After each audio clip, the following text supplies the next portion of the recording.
We begin the news with developments in the education sector. University lecturers across Nigeria are set to begin a 2-week warning strike from Monday, reigniting tensions in the nation's higher education sector. The Academic Staff Union of Universities, ASUU, says the decision follows the expiration of its 2-week ultimatum to the federal government.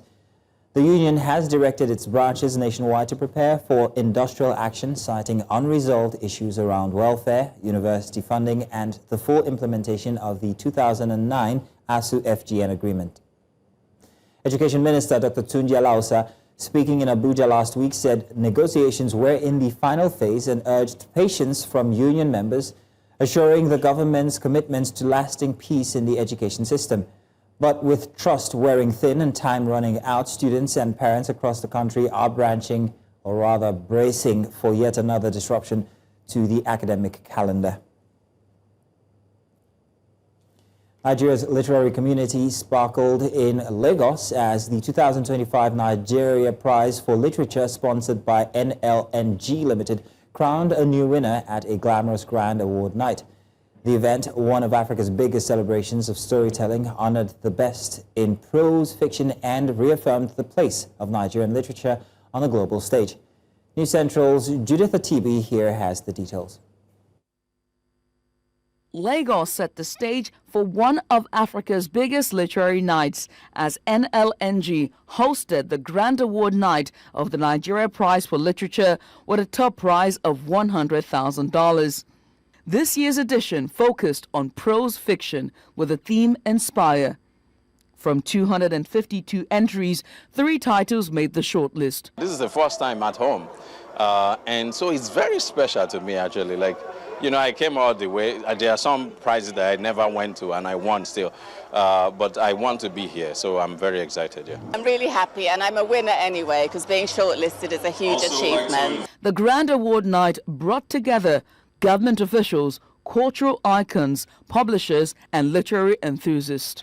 In his welcome address, the Managing Director and Chief Executive Officer of NLNG, Dr. Philip Nshabila, reaffirmed the company's commitment to nurturing Nigeria's creative and intellectual talent through the prize. NLNG's own pursuit of excellence, a standard that we never compromise. Judges praised the finalists for craft, voice, and powerful storytelling, while the advisory board, chaired by Professor Akachi Adimora Ezogbu, oversaw a rigorous process. Then came the highlight of the evening, the moment everyone had been waiting for, the announcement of the 2025 winner of the Nigeria Prize for Literature. Oyi Olugbile Soya has astounded. It feels kind of surreal. It feels like I'm in a dream. Like I'm gonna wake up and they're like, "Oh, you've just been dreaming all along." So. The night also honored literary criticism. Okudiri Anasoudu won the Nigeria Prize for Literary Criticism, worth $10,000, for a trio of essays on Afropolitan identity and Hilona Billa's works. NLNG also announced updates to its prize family.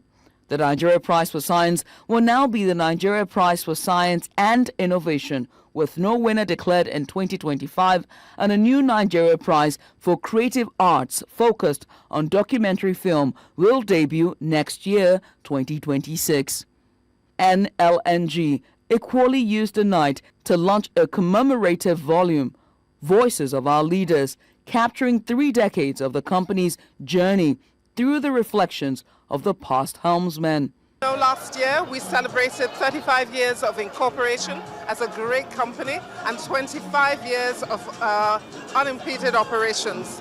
So it was a way of really getting a chronicle from just some select voices. We've had amazing leaders over the years, and just hearing them recount about how Nigeria LNG started and what its vision is for the future. With Sonia, Oyindamola Olugbile joined an elite circle of laureates, another reminder that Nigerian stories continue to travel, inspire, and endure. It was a night of celebrations, of jubilations, and of new beginnings. And as the lights dim here at this celebration, one message resonates, and that is stories are the heart of Nigeria's history, and its writers are its chroniclers. From Lagos, Nigeria, I am Judith Atibi for News Central Television. We turn now to gender and child development. Governments at all levels in Nigeria are being urged to turn their promises into real, measurable action, particularly in the areas of education, healthcare, and infrastructure for girls. The call was made during a special town hall and mentorship day held to mark the 2025 International Day of the Girl Child. The event brought together girls from all 6 area councils of the Federal Capital Territory. Abuja. These girls are from 6 area councils across the capital.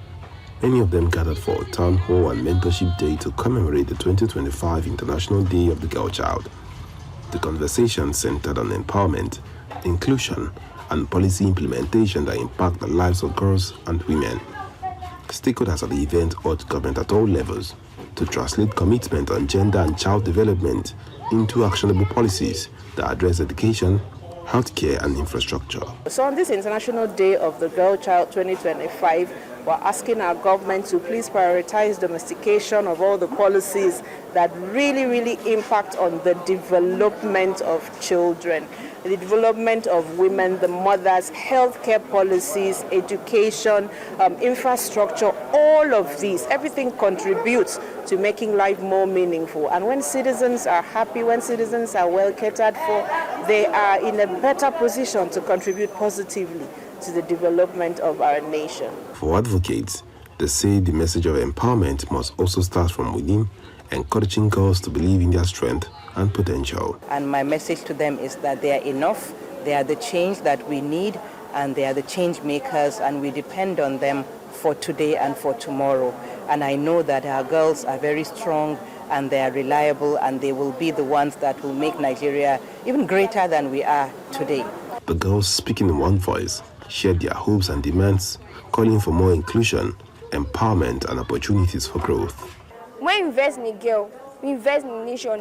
When we listen to our voice, we unlock the wisdom of a generation. And my own generation is a generation of progress. My own generation is a generation of peace. Girl childs are mostly trampled upon because we are more vulnerable, we are more weak according to men. But we can be strong in our own way. As a girl child today, I've learned a lot, that I am not restricted in terms of dreaming big, in terms of thinking about who I am, in terms of bringing changes, and in terms of solving problems in my community. We have potential in us that we can be something, we can be a responsible in the society by empowering us, provide all the necessary need of our education, and to provide more special school for people living with disability. The day ended with mentorship sessions that reinforced confidence and leadership among the girls as organizers and mentors pledged continued support for their growth and protection. In Abuja, for News Central, I am Joshua Imarai. Still on the International Day of the Girl Child, the day is set aside to raise awareness about the challenges faced by girls around the world. In Nigeria, cultural norms, insecurity, and socio-economic factors continue to hinder access to education for millions of girls. News Central's Omolola Ololade here reports. 7-year-old Fatima from the Mashidi-Mami area of Maiduguri in Borno State dreams of going to school, but circumstances beyond her control have kept her away from the classroom, denying her the education every child deserves.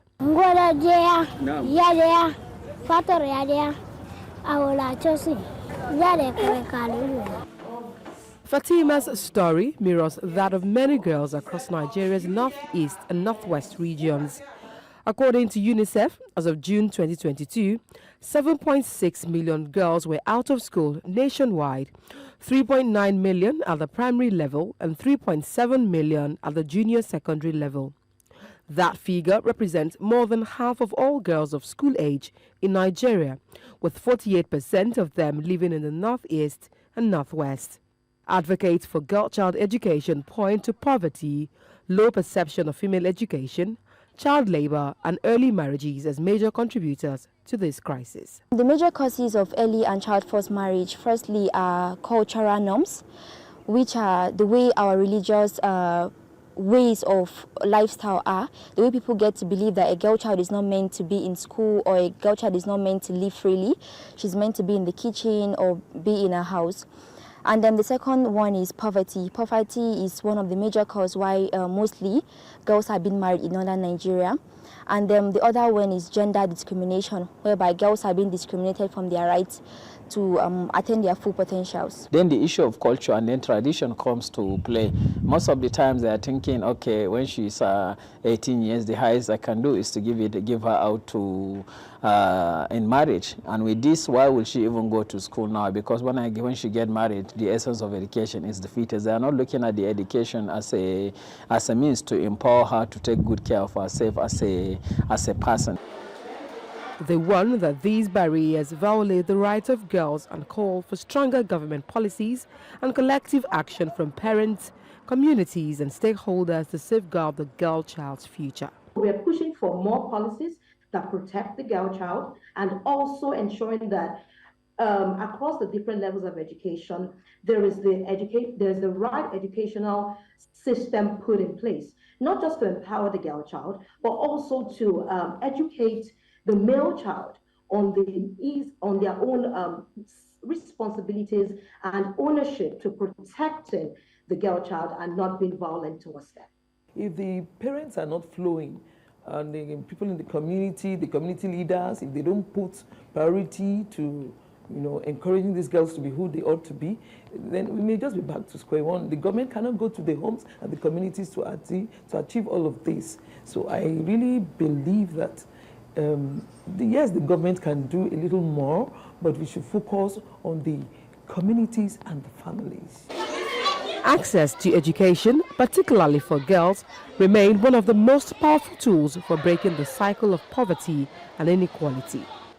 Advocates are therefore urging greater investment in girl child education by government, parents and society at large.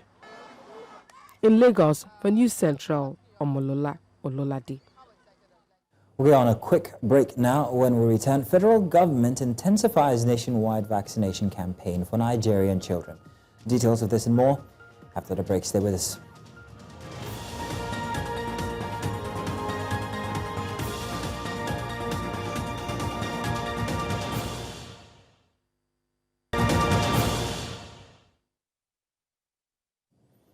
Welcome back. And now to politics. Opposition lawmakers in the National Assembly have thrown their weight behind the nomination of Professor Joash Amupitan as chairman of the Independent National Electoral Commission. Amupitan, a senior advocate of Nigeria and respected legal scholar, was nominated by President Bola Tinubu to succeed Professor Mahmood Yakubu, whose tenure as INEC Chairman ends in October 2025. His nomination was formally presented at a recent National Council of State meeting. Addressing reporters in Abuja, the lawmakers led by Representative Ikenga Ugochinyere cited Amupitan's legal background, academic credentials, and experience in electoral law as strong qualifications for the role. They urged him to bring much-needed reform to INEC and ensure transparent and credible elections. With the upcoming Anambra governorship elections on the horizon, they say the poll will be a critical early test of Amupitan's leadership if confirmed. The Kogi West FGYB Legacy Group, comprising stakeholders from the 7 local government areas of Kogi West Senatorial District, has endorsed President Bola Ahmed Tinubu and Governor Ahmed Usman Ododo for a second term in office. The endorsement was contained in a communique issued at the end of a strategic meeting held in Kaba, Kogi State, jointly signed and read by the drafting committee chairman Kingsley Fawo, Secretary Tanko Mohammed, and members Shaibu Ikpi Misho on behalf of the group. Our correspondent, Mono Gbalagbogbo, here has more on this report. The Kogi West former Governor Yaya Bello Legacy Group unanimously passed a vote of confidence on President Tinubu, citing his bold economic reforms, efforts toward energy stability, and massive infrastructural development across the nation.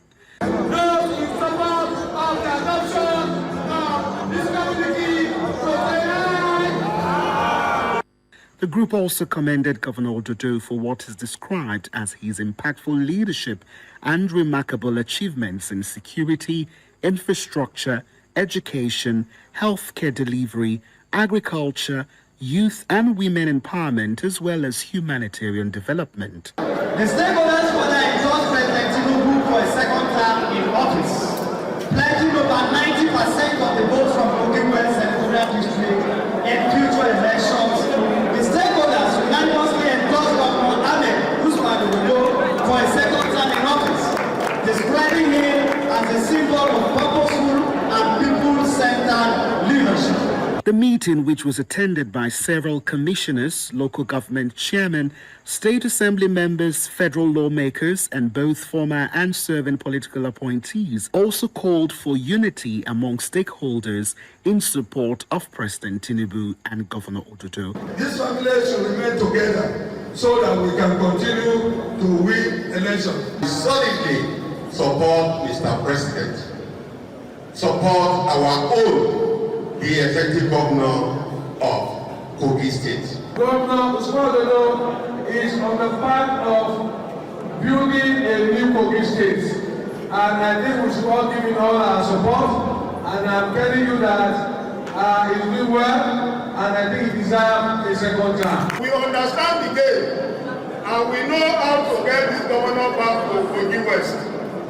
We shouldn't be hurried. We have tested the water. And we know those to trust, and we know those not to be trusted again. With renewed pledges of loyalty and support, the Kogi West Legacy Group says it remains committed to consolidating on the achievements of both the Tinubu and Ododo administration as preparations for the 2027 elections gather momentum. In Kogi, for News Central, Morno Balagbobo.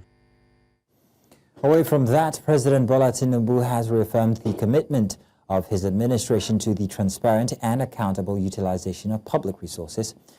President Tinubu made this known while receiving the presidents of the International Federation of Accountants, Jean Buku, and the Institution of Chartered Accountants of Nigeria, Haruna Yahaya, at the State House in Abuja, saying that they remain the cornerstone of his administration's economic reforms. News Central's State House correspondent Bettina Nweli here reports.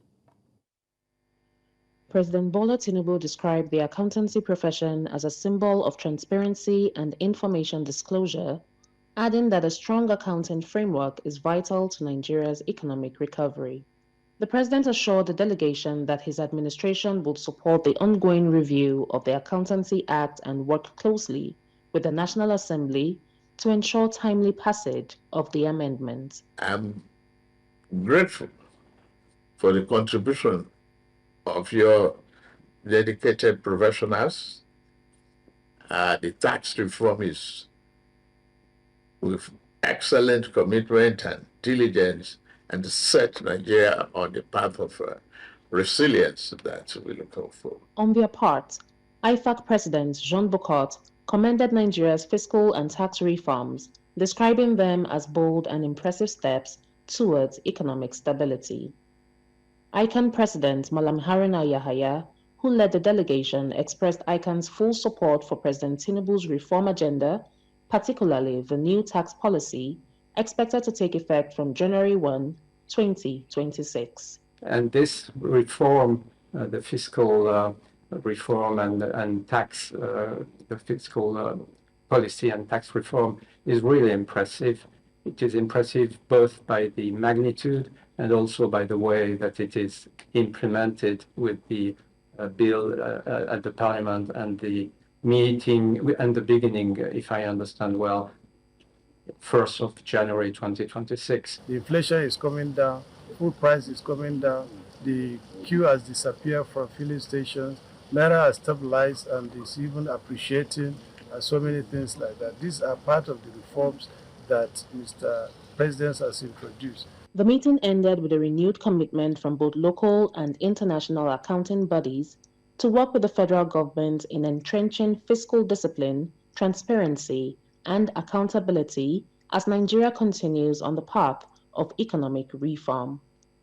In Abuja, for News Central, Bettina Nweli. In Nigeria's southeast, a coalition of youth leaders is calling for the immediate release of detained IPOB leader Mazi Nnamdi Kanu, warning that peaceful protests may soon follow. The Coalition of Southeast Youth Leaders, a socio-political youth group, made the call over the weekend, accusing the federal government of double standards in its handling of national security and human rights issues. In a statement, the group's President General, Goodluck Ibem, said the planned protest would be peaceful, aimed at drawing attention to what they describe as Kanu's unlawful and prolonged detention by the Department of State Services. The group is also urging Nigerians who stand for justice, equity, and the rule of law to join the Solidarity March for Kanu's release. Nnamdi Kanu remains in custody as debate continues over his detention and the political future of the IPOB movement. It's been 30 years since the execution of Ken Saro-Wiwa, a prominent environmental and human rights activist, along with 8 other Ogoni leaders by the then Nigerian military government. In his honor, environmental and rights activists gathered in Port Harcourt, the River State capital, to reflect on his ideals of environmental justice, community rights and accountability, as well as to evaluate whether the Niger Delta has benefited since his death in the struggle against the marginalization of the region. News Central's Biya Festus here reports. Ken Saro-Wiwa, a renowned activist, demanded environmental justice from the Nigerian military government following massive oil pollution in the Niger Delta, particularly in Ogoni land, a struggle for which he paid with his life. Senior advocate of Nigeria, Femi Falana, was a lawyer to the late Ken Saro-Wiwa during his activism days. 3 decades after Ken Saro-Wiwa's execution, Falana still blames the Nigerian authorities for unjustly killing him. The Nigerian state decided we are going to deal with Mossop, led by Ken. And the only way we can do it to allow Shell to continue to exploit your resources without any reaction, no objection, is to take the leaders for murder. They, the Nigerian state, got young people, instigated by them, paid by them, to kill the 4 leaders. With over 100 oil wells, Ogoni land produced about 130,000 barrels of crude oil per day as of 1993. Stakeholders believe that this natural resource ought to transform the lives of the people, but became a source of challenge and suffering that persists to date. When you start digging for oil, you are inviting disaster. And I challenge the government of Nigeria to show us one village, one community that has been transformed into heaven anywhere in the Niger Delta because of oil. Can any of you point out one village for me to see? In Bayelsa State, in River State, in Ogoni land, in Akwa Ibom State, in Ondo State, I can show you thousands of communities that have been reduced to nothing. Oil exploration was halted in Ogoni land after 35 years of drilling, following a protracted resistance by the people and agitation by environmental activists over environmental despoliation, marginalization, and ensuing bloodshed in the region. However, the federal government recently began talks on the resumption of oil exploration, as environmentalists maintain that it would be tantamount to subverting the people's fundamental rights. I can tell you for today that resumption will not happen. Ogoni people are not jokers. When this country returned to democracy in 1999, 2 issues were plaguing Nigeria: June 12 and Ogoni issue. June 12 have been settled. In fact, in that 1999, they did not allow any ethnic group to contest for presidency of this country. They have to go to prison to bring Obasanjo self. So if you want to settle the political issues in Ogoni, that is the way to go. Meanwhile, the federal government recently granted Ken Saro-Wiwa a state pardon and national honor, but Femi Falana sheds light on its implication for the Ogoni leader's legacy. You don't give a national honor to a criminal. You give to those who have made contribution to the development of a country. Try to level the entire Ogoni people. Today, Nigeria has not rested. And until justice is done, you cannot pardon Ken Saro-Wiwa. In River State for News Central, Biya Festus. The graduation ceremony of Skill Up Imo Cohort 3 and the unveiling of My Imo app have been held in Owerri, the Imo State capital. The graduation comes after weeks of intensive digital and entrepreneurial training. The state government-sponsored initiative is part of a broader push to equip young people with tools for self-reliance and innovation in the 21st century economy. News Central's Alex Ogbunaya here has more. It's a proud moment in Imo State as thousands of young men and women gather in Owerri to mark the successful completion of the third cohort of the Skill Up Imo program. The initiative, launched by the state government in 2024, has already empowered thousands of youths with hands-on training in ICT, digital marketing, software development, among others. Addressing the graduates, the Commissioner for Digital Economy and E-Governance, Chimeze Amadi, was full of appreciation to the Imo State Governor. It is evident that what we are witnessing is far more than just training program. It is a true demonstration of leadership with foresight. You said it then that Imo's greatest resource is her people, and that if we equip our young minds with the right skills, the future will take care of itself. For Governor Hope Uzodinma, who used the occasion to also unveil the My Imo app, this is just the beginning of good things to come for Imo youths. This is what real investment in human capital looks like. Not just training for the sake of certificates. In Imo Digital City, we don't just train people for certificates, but training that leads to products, training that leads to innovation, to problem solving at every scale. So to you, my young men and women graduating today, you have made it clear that talent is not our problem. What you need and what we are building are the platforms, the tools, and the policies to ensure your skills find full expression. In addition to training, each graduate leaves with a brand new laptop and startup support to kickstart their journey into the digital economy. I'm so excited. A long-awaited day. It's over a year we had this training, and today it's a reality. This is my laptop. After my program, I established a business center. I began a training young ones, upcoming ones. This is awesome. It's a great feeling. A promise made by the Executive Governor of the state. I'm grateful to His Excellency, the Executive Governor of Imo State, Senator, Distinguished Senator Hope Uzodinma, and the Commissioner of Digital Economy and E-Government of the state.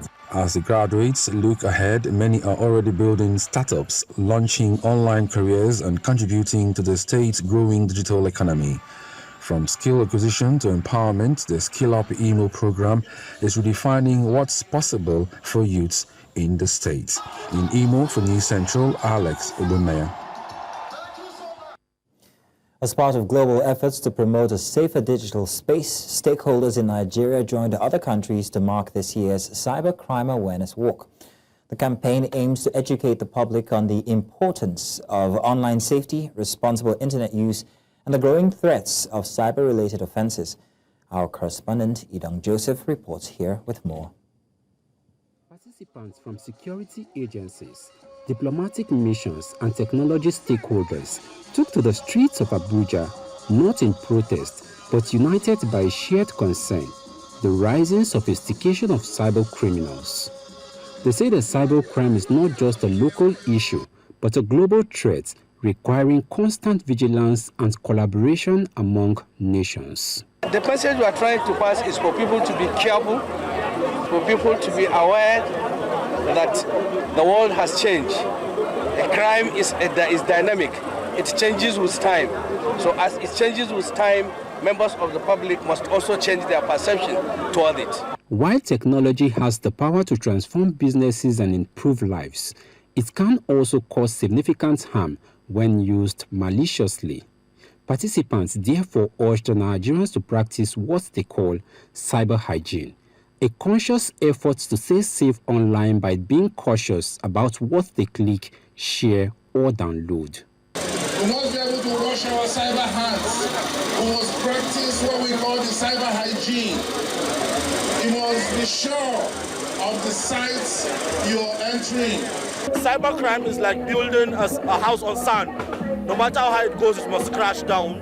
But if you do things the right way, the opportunities on social media are endless. Beyond the cause of personal responsibility, speakers stressed the need for sustained collaboration between individuals, government institutions, the private sector, including international partners, to curb the menace. I wanted to come today to show our support to Nigeria in this very difficult and challenging environment, which is cybercrime. We all know that it's a global problem, and we all have to work together to tackle that problem, to make our lives and the lives of our friends, families, children safer for all of us. While the awareness work forms a part of a global campaign against cybercrime, participants say true success in the digital space comes through integrity, not fraud or exploitation. In Abuja for News Central, Idong Joseph. The federal government has launched a nationwide campaign to vaccinate over 100 million children against preventable diseases. The National Primary Healthcare Development Agency says the integrated measles, rubella, polio, and HPV campaign will run from October 2025 to February 2026 across 11 states and the FCT. Parents and caregivers are urged to ensure their children are vaccinated as part of efforts to protect public health and curb disease outbreak.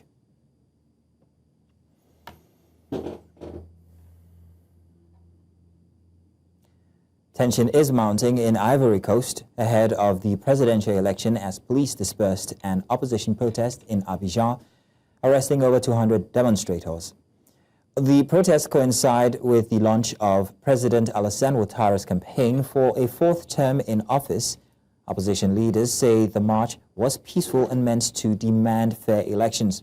Ouattara remains the front-runner for the October 25 poll after several top rivals, including Laurent Gbagbo and Tidjane Thiam, were barred from running. Rights groups have condemned the arrests, warning the crackdown could inflame political tension in the country. And voting is underway in Cameroon as citizens head to the polls in a presidential election expected to extend President Paul Biya's four-decade rule. The 92-year-old Biya remains the world's oldest serving head of state and is seeking another term after 43 years in power. Polls open at 8 a.m. local time and will close at 6 p.m. He faces 11 challengers, including 79-year-old Issa Shiroma Bakari, who is a former employment minister who has drawn growing support, particularly among young voters. Official results are expected in the coming days. For now, attention is on voter turnout and whether Cameroon's youth can alter the course of the nation's political future. Our News Central's head of digital, Kathleen Ndomo, joins me from Yaoundé with update on the ongoing elections. Kathleen, you're welcome. Thank you very much for joining us again. What's the atmosphere like at the polling stations across key regions today? We spoke to you earlier today. Are we seeing a high voter turnout, particularly among younger voters? We have gone across the capital city today. We've been to several polling stations already.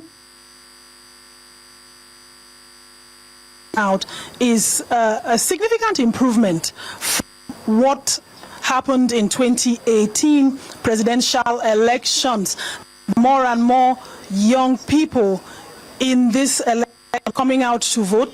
The enthusiasm is more, and we've even heard from different various voters from the Anglophone regions who as the in also a sense of enthusiasm with more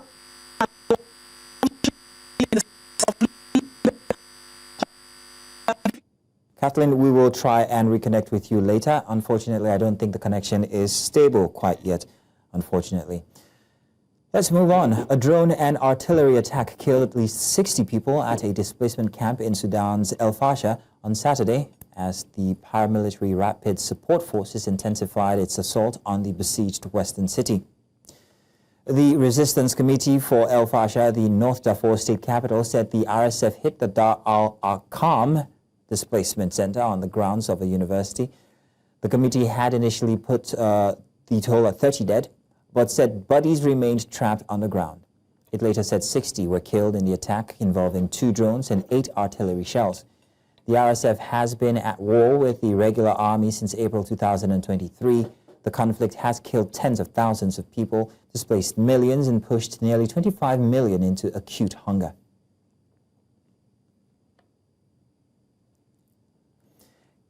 Now we're going to go back to our correspondent in Yaoundé, Cameroon, as we take a look at the elections that are happening currently. Kathleen is back with us. Kathleen, I hope that the network is better now, but you were giving us a sense of the atmosphere and what's happening there in Yaoundé as you've been across the capital. You know, if you can hear me, we have gone across several polling stations this morning in the capital city. Our observation so far is that people are talking about a rather better organized election from that of 2018 with materials, voting materials that came in on time in many of the polling stations, majority of which opened on time as well. The enthusiasm remains high, with the sentiment that change is the only possible route for many young Cameroonians here. We have observed more and more young Cameroonians who have thronged into polling units to cast their ballots. Obviously, according to the Electoral Commission, we have almost double the amount of registered voters compared to the 2018 election. Over 8 million people have registered to vote. I am standing at the Yaoundé 1 district at a polling unit, which is a school. If you can see right behind me, there are 2 segments where we have about 9 polling units here, and on the other side as well, voters are still thronging in to vote. And if you can see clearly, there are more and more younger voters, women voters who are out here, because the sentiment that I have articulated before is that Cameroonians want change. We spoke also earlier to voters in the city of Limbe, which is one of the Anglophone speaking regions, and we were told that voter turnout out there in Limbe also on the high, even as the city is quite calm. There's a sense of calm and security in Limbe, yet a lot of people are going out to exercise their civic duty, Mazino. All right, Kathleen, you've spoken about Yaoundé and all the polls, all the voting going on there. What about you? As you know from this morning, I have very big interest in the Anglophone areas. Have you heard anything from these areas? Has voting commenced there? Are there any irregularities that might have come from these portions of Cameroon? Voting has commenced well in the morning period, especially in the Anglophone areas. As much as they have started here in capital Douala, they also started in the city of Limbe and in parts of Bamenda. The reports we have from Bamenda are focusing on Station Hill, which is a more secure area of that city, where voters have told us they have come out. Right now, we are currently joined by our observer here, and I'm going to call on him to join us to tell us more about what electoral observers are sharing, so that you have a sense of the different officials that have been deployed in different polling units here. Mr. Christian Ate is going to join me now. He is an election observer from New Vision, and he's going to share his thoughts. Monsieur Atemil, quelles sont vos observations de ces élections depuis que vous êtes venu ici aux urnes? Qu'est-ce que vous pouvez nous dire de ce qui se passe depuis le matin? Ce qui se passe depuis le matin, c'est que les élections se passent en toute sérénité chacun se précipite pour aller voter, exprimer ce qu'il ressent, voter celui qui... Our correspondent there, experiencing some difficulty, but as she had from earlier, reported on the conditions and atmosphere in Cameroon, especially in Yaoundé, where she is at currently, for the elections holding in Cameroon, across Cameroon. We'll take a short break now. When we come back, we've got more inside of the news. Stay with us. Welcome back, and time for business. The liquefied petroleum gas retailers branch of Nupeng has rejected claims by the Nigerian Association of LPG Marketers that retailers caused the recent spike in cooking gas price. In a statement, the group said they do not control supply or depot pricing, blaming the surge on supply disruption following a Pengasin strike and rising costs from plant owners. Prices have doubled to 2,000 naira per kilogram in some areas. The group criticized NALPGAM's remark as unfair, urging a united approach to solving the crisis. Many retailers have shut operations due to scarcity, stressing that market forces, not profiteering, are driving the current price hike. Fitch Ratings projects Nigeria's fiscal deficit will average 3.1% of GDP in 2025 to 2026 due to rising expenditure, election spending, and also debt servicing. Despite affirming Nigeria's B rating with stable outlook, Fitch cited inflation, 20% in August 2025, low revenue, 12.4% of GDP by 2027 versus 16.2% target, and weak governance as risks. Revenue is expected to improve via new tax laws in 2026. Debt is set to drop to 37% of GDP by 2027, though interest will consume 43% of 2025 revenue. Growth is forecast at 4.2% in 2025. Reserves hit $42 billion in 2025, easing FX pressures. Nigeria's total public debt rose to 152.40 trillion naira as of June 30, 2025, up 2.01% from 149.39 trillion naira in March, according to the Debt Management Office. In dollar terms, debt rose to $99.66 billion. External debt stood at $46.98 billion, with multilateral lenders like the World Bank accounting for nearly half. Domestic debt climbed to 80.55 trillion naira, dominated by FGN bonds. The federal government holds 92.6% of total debt. A weakened naira, 1,529.29 naira per dollar, inflated foreign obligations. While debt to GDP remains within limits, rising debt service costs raise concern about fiscal sustainability and the need for stronger revenue mobilization.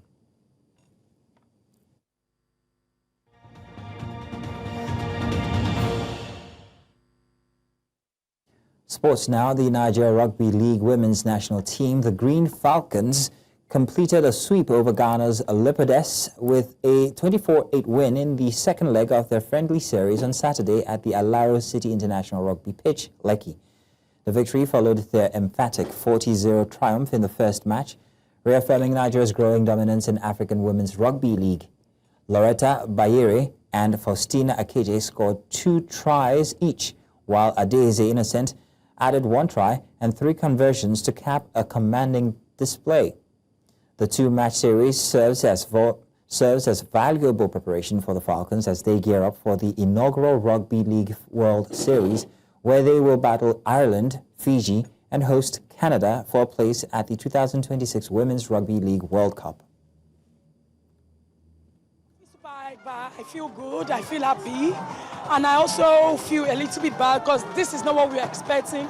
We did better than the previous game, but now we're going to our board. We're going to our squad board to get to put ourselves in shape again because we really want to do better than this when we go to Canada. Yep. Our list players, I mean, the age was 17 years. So looking at the Team Ghana squad, there's a lot of future for us. And I would preach that to every country or every team playing rugby league to involve the young ones, the fresh blood, so that they can take it along. Top table tennis player from across Africa have gathered in Tunisia for the 2025 ITTF Africa Championships taking place from the 12th to the 19th of October. The tournament serves as a qualifier for the 2026 ITTF World Team Championship in London. Despite the absence of Nigeria's Quadri Haruna, stars like Egypt's Omar Assar, Hannah Godar, Algeria's Mehdi Beloussa, Tunisia's Wassim Isid, and Nigeria's Olajide Omotayo headline the event. Tunisia stepped in to host after Rwanda's withdrawal with young home talents Ella Saidi and Isid eager to impress on home soil in front of passionate local fans. You know, African table tennis, what is important to me, to the board, are these people here, the great champions we have. Not only are they great African champions, now they're threatening the world of table tennis.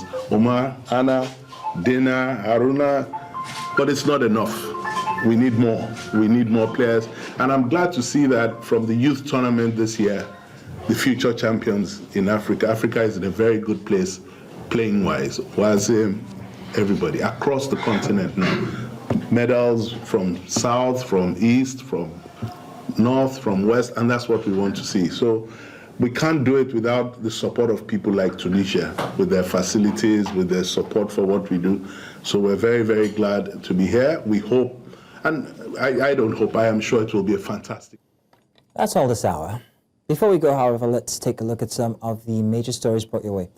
University lecturers poised to begin strike as ultimatum to federal government expires on Sunday night.